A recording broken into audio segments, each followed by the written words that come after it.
সুনীতি কুমার চট্টোপাধ্যায় ইত্যাদি মনে হয়েছিল যে গরু বানান কি হবে, গয়কার রয়স্যকার নাকি গ রয়স্যকার।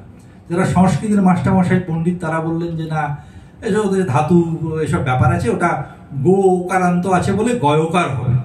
আর বাংলার মাস্টারমশাইরা বললেন কেন গয়কার হবে, গ। তখন ট্রেনের টিকিট কেটে ভাবুন ওই বানানটা কেমন হবে। গুরুদেবের কাছে শান্তিনিকেতনে সুনীতি কুমার চট্টোপাধ্যায় এবং অন্য চার পাঁচজন গেলেন। প্রথমে বললেন ঠিক আছে তোমরা কি ব্যাপারে এসছো, বসো, আমি পরে কথা বলছি। বলছিলেন গুরুদেব গরু বানানটা কি হবে, গয়কার হবে না গয়রস্যকার হবে? এখন যেমন ঝগড়াঝাটি হয় বানান নিয়ে, এটা ভালো না, কে কত বানান জানি, ও বানান ভুল জানে, ফেসবুকে হোয়াটসঅ্যাপে ছোট করার একটা টেন্ডেন্সি। তখন সেরকম ছিল না। রবীন্দ্রনাথ ঠাকুর বলেছিলেন যে বাংলার হাড়জিরে গরুগুলোর এমন অবস্থা, একটা গোকারান্ত দিলে ওদের একটা বেশ ভালো লাগে।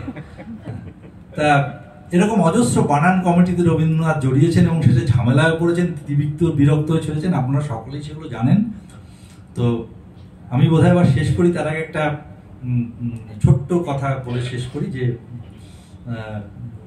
রবীন্দ্রনাথ ঠাকুর, এই যে আমরা বলি না সরলতা সহজতা যায় কি বলা সহজে, তা বাঙালি হিসাবে গর্ববোধ করুন। রবীন্দ্রনাথ, নজরুল আমাদের এবং আরো যারা কবিতা আছে তাদের জন্য গর্ববোধ করুন।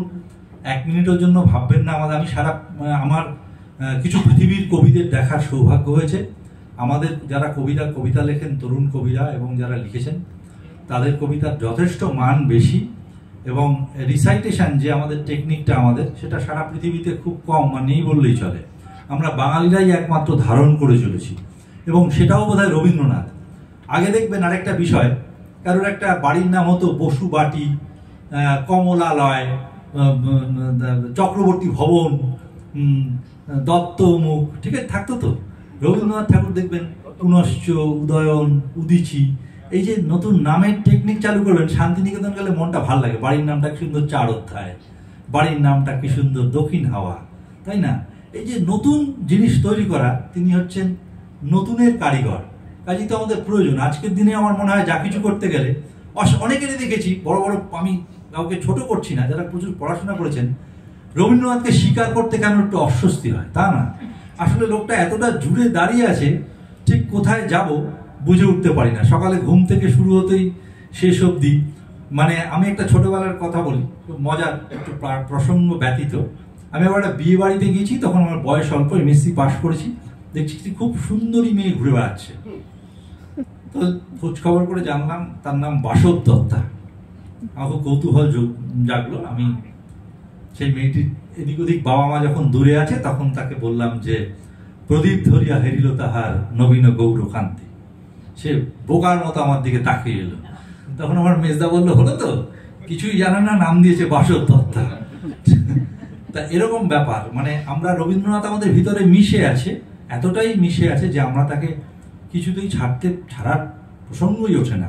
কেননা তিনি আমাদের যেমন বাদল দিনের প্রথম কদম ফুল, তেমনি তিনি আমাদের শেষ পারানির করি।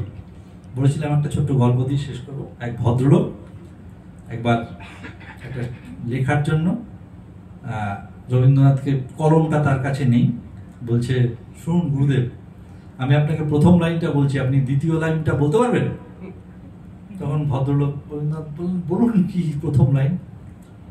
সকল পক্ষী মৎস্যভক্ষী, মৎস্যরাঙ্গী কলঙ্কিনী।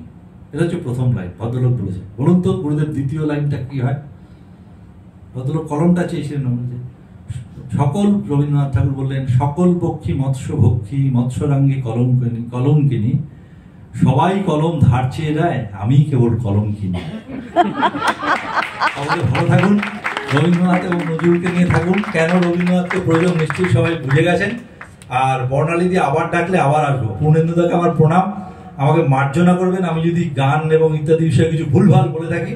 হ্যাঁ, আর সবাই ওখানে প্রখ্যাত আবৃত্তি শিল্পী চন্দ্রিমা মুচকি হাসছে, ও নিশ্চয়ই কিছু বলবেন। হ্যাঁ, আমি সবাইকে বলছি আমার জানা বোঝা খুবই কম, আপনারাও এই আমার কথার মধ্যে দু লাইন যোগ করে দিতে পারেন। আবার দেখা হলে আবার আসবো। আজকে একটু চলে যেতে হবে, অনেক উপহার পেয়েছি, ওগুলো না নিয়ে যাবো না। আমার একটা চকলেট আছে, আমার খুব চকলেট ভালো লাগে। নমস্কার।